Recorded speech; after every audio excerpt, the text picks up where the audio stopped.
भ्लगमा आज पनि हामी 8 घण्टा ड्युटी गरेर चाहिँ बहिनी र म हपसुट साग हेर्नलाई आएको टिपेर खाने चाहिँ होइन हैन हेर्नलाई चाहिँ आएको हैन खै आम्मा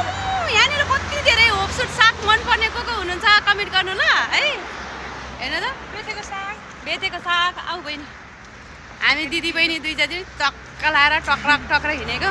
अनि यो लुगा चाहिँ कसरी एउटै खालको लगायो भन्नु होला है अनि एकचोटि बहिनी नेपालमा गएको थियो अनि जाँदाखेरि चाहिँ उसले हामी दुईजनालाई एउटै खालको लुगा लिएर आइदिएको अनि मम्मीले पठाएको यहाँनिर घोडा हेर न घोडा यहाँ घोडी हेर न घोडी साथीहरूले कतिजनाले भन्नुहुन्थ्यो क्या रोमानियामा घोडा पहिलोचोटि देख्यो नेपालमा मैले देख्नु पाएको थिएन भन्छ तर हामीले त जहिले पनि देखिरहेको छौँ हामीले त नेपालमा पनि देखिरहेको छौँ अनि होइन अनि यो रेस्टुरेन्टमा चाहिँ एक दिन खाना आउने भनेको पैसाले डाँडा कटे हो पैसाले डाँडा कटे यो ठाउँमा आउने भनेको थियो हाम्रो रेस्टुरेन्ट छ हाम्रै रेस्टुरेन्टमा खाने अनि कति खानु हो मलाई त त्योबाट ममलीको मात्र खानु मनपर्छ त्यो रेस्टुरेन्टमा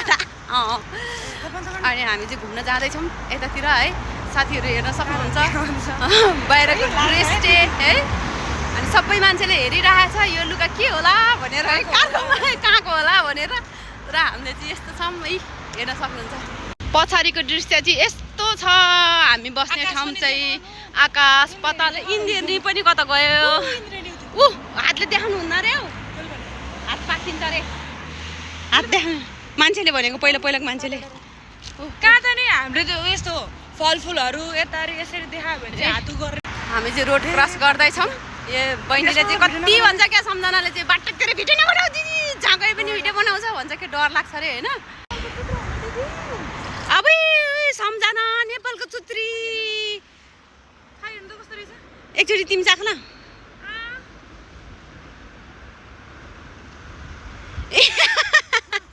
हेर्नु त साथीहरू हामीले नेपालको चुत्री भेट्यौँ ल रोमानियामा पनि नेपालको चुत्री होइन अरे मर्छ अरे बरा मैले चाहिँ खाएन बहिनीलाई चाहिँ खाना दिएको है मलाई मार्न खोजेको पक त्यस्तो होइन क्या चाका भनेको क्या मैले ल ल्याउ नि त ल्याउ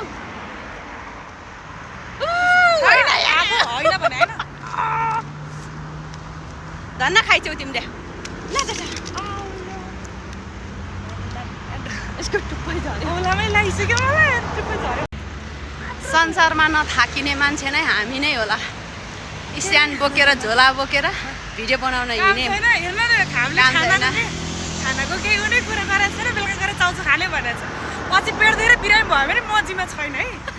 मैले भनिदिएको छु यहाँ नै भनिदिएको छु यहाँ नै हेर न मलाई त मजीमा छैन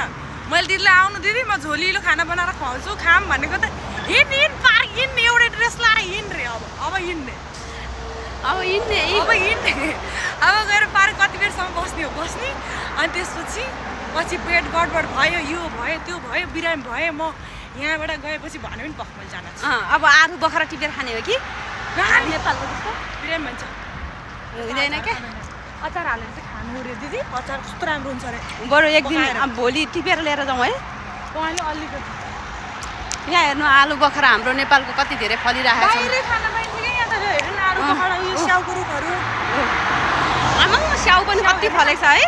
ए जङ्गलले के दिदी जङ्गल ओखरहरू त यहाँ त देख्नुभयो प्रशस्त देख्नुभयो साथीहरू यहाँ हेर्नु रोमानियामा के चाहिँ पाइँदैन सबै पाउँछ जङ्गल घारीमा जे पनि खाना पाइन्छ है ल हामी चाहिँ गएको भिडियो बनाउनलाई बाई बाई गाइस युट्युब च्यानलमा गएर हेरिदिनु होला फुल भिडियो चाहिँ वही यहाँ चाहिँ के भएको भन्दैन बरु ढुङ्गाले घोट्नुको ढुङ्गाले किस गरे